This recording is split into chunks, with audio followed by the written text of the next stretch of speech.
Olá pessoal, tudo bem? Aqui é a Isabela e hoje eu vim falar de um dos grandes livros aí esperados como lançamento no final do ano passado, que foi As Quatro Rainhas Mortas.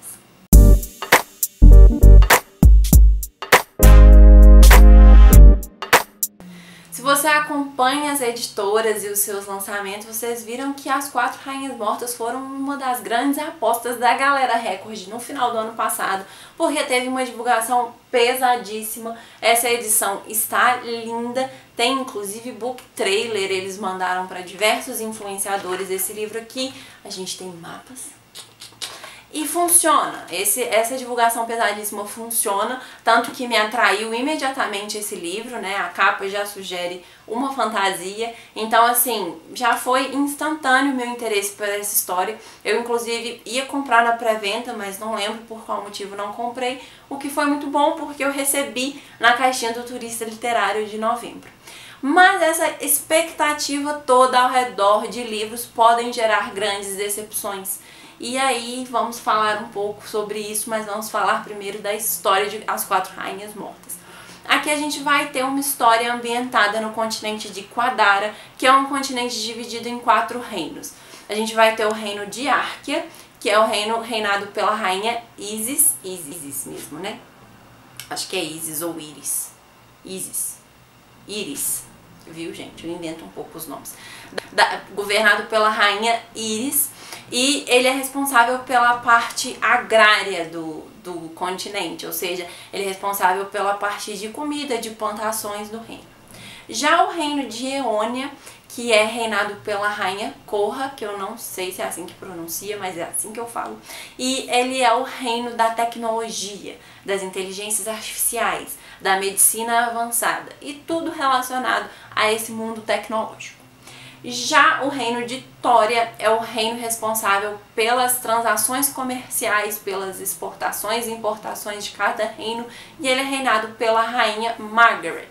E por fim, não menos importante, a gente tem Lúdia, que é reinado pela rainha Estessa, e realmente o nome já sugere o que é a especialidade do reino, que é uma coisa mais lúdica, que são as artes. E essas rainhas, elas regem o continente de forma conjunta, mas separada ao mesmo tempo. Elas têm que atuar de acordo com 15 leis das rainhas que falam especificamente sobre a responsabilidade de cada governo, de cada reino, além de como elas devem gerir novas herdeiras e como isso tudo deve funcionar. As rainhas, elas vivem dentro do palácio. O palácio é numa região ali meio que neutra, vamos assim dizer, que não é gerido por nenhum reino específico, e elas, depois que são coroadas, elas não voltam mais a morar nos seus reinos, elas ficam sempre fechadas ali dentro do palácio, as 4. E é nesse contexto político e nessa ambientação que a gente vai ter a história das 4 rainhas mortas, e a gente vai acompanhar a nossa personagem principal, que é a Caroline. E gente, eu falo os nomes, pronuncio os nomes dos personagens do jeito que eu quero, eu não sei se tá certo. Ok. E ela vive no reino de Tória, ela é uma toriana, e ela vive na região de Geté, que é uma região um pouco mais obscura do reino, porque como o reino é responsável pelas questões comerciais, tem muito charlatões e tem muito contrabando também, que se dá muito nessa região que ela atua, e nossa personagem principal é uma ladra. E ela é uma das melhores ladras da região, inclusive. E ela é mandada pelo seu chefe ali, que manda em uma casa de leilões dessa região de Geté. E ela é mandada roubar chips de comunicação de um mensageiro de Eônia, que é o reino lá das tecnologias. O que são esses chips de comunicação? Geralmente são memórias ou mensagens gravadas para que outra pessoa possa ter acesso, ou você mesmo, depois de um tempo. Por exemplo, eu gravo uma memória minha nesse chip, e aí depois eu ingiro o chip e essa memória volta para minha mente. Ou então através de mensagens, você grava uma mensagem para mandar para outra pessoa. E quem está transportando esse estojo com esses chips de comunicação é um mensageiro eonita, que é o Varin, e a função dele é pegar encomendas e deixar com os seus destinatários. Ele é quase que um correio. Enfim, a Caroline vai lá e rouba esses tojos de chips de comunicação do Varin. E o Varen vai atrás da Caroline, porque a única coisa que o mensageiro não pode fazer é não entregar a sua encomenda. Então, assim, a vida dele já tá meio que em risco por não cumprir o trabalho, então ele tem que ir atrás da Caroline e atrás desse estojo. Nenhum dos dois faz ideia do que esses chips querem dizer num primeiro momento. E quando o Varen chega até a Caroline atrás do estojo de volta, aí as coisas começam a dar tudo errado, claramente. E aí a gente vai ter eles meio que acabam sendo inseridos e sendo jogados por algumas coisas que vão acontecendo que eu não posso falar para não dar spoiler, num plano ou numa conspiração de assassinato às 4 rainhas do continente de Quadara.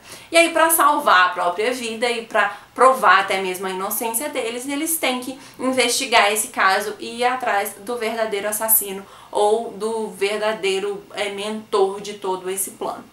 E essa é a história de As 4 Rainhas Mortas, sem falar muito, porque ele é um livro repleto de reviravoltas e ele é um livro narrado intercalado. Então a gente vai ter a visão da Caroline narrada em primeira pessoa, depois a gente vem com visões em momentos diferentes das 4 rainhas narrados em terceira pessoa. Então sempre que a gente tem uma história intercalada, assim, quando a gente fala muito sobre ela, acaba sendo spoiler, porque geralmente os capítulos terminam naquele cliffhanger que vai voltar só no outro capítulo da personagem, enfim, toda essa dinâmica que talvez vocês já conheçam. Então a base da história é essa, e o que eu falei sobre as decepções é o seguinte: esse livro ele é um livro bom, mas ele não é um livro excepcional como foi vendido por aí. E assim, eu vi muita gente reclamando, falando assim, talvez se tivesse um outro livro, pudesse ampliar mais o universo, não sei o que, mais detalhes.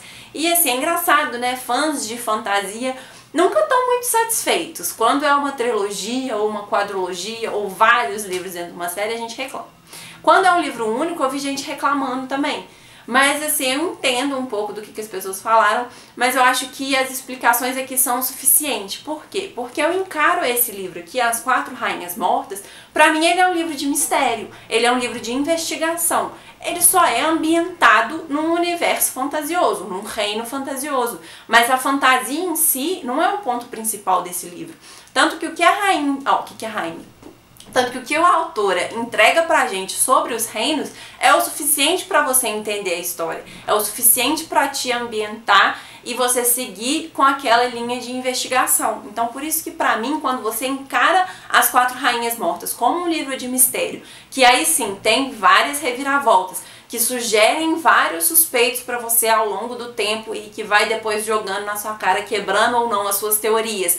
E vai tendo esse tipo de ligação, essa própria jeito de narrar, com essa diferença de tempo, também vai muito mais para essa linha investigativa, ele funciona muito mais dessa forma. Ele realmente tem que ser um livro único. Cabem outras histórias? Cabem, mas eu acho que a intenção da autora aqui não foi dar o foco para o continente de Quadara. Ele era, na verdade, só a ambientação do... Ai, que ótimo. Cachorros de fundo latindo.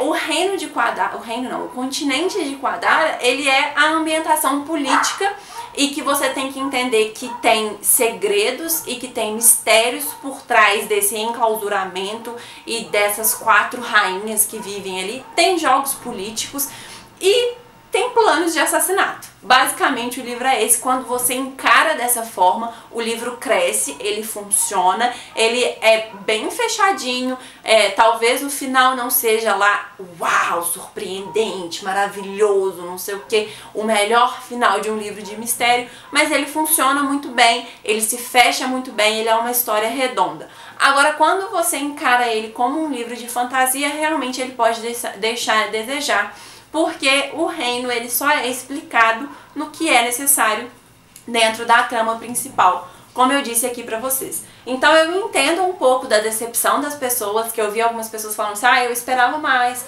eu achava que ia ser mais, mas ninguém classifica esse livro como ruim. Ele é bom, ele só não é maravilhoso.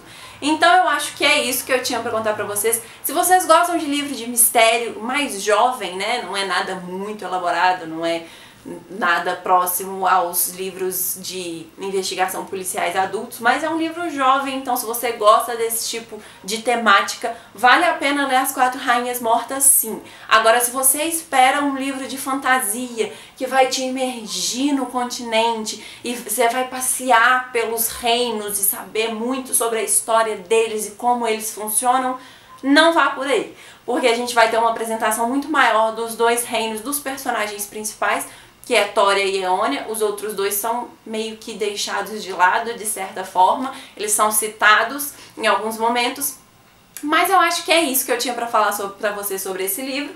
É um livro ok, sabe? Nada demais. Fica aí essa repetição mais uma vez, pra vocês terem certeza da minha opinião sobre esse livro. Se vocês gostaram desse vídeo, não deixe de deixar seu curtir aqui e o seu comentário se você já leu, se ficou interessado em ler, ou se talvez a minha opinião tenha mudado a sua ideia de leitura. Eu espero que vocês tenham gostado. Um beijo e até a próxima!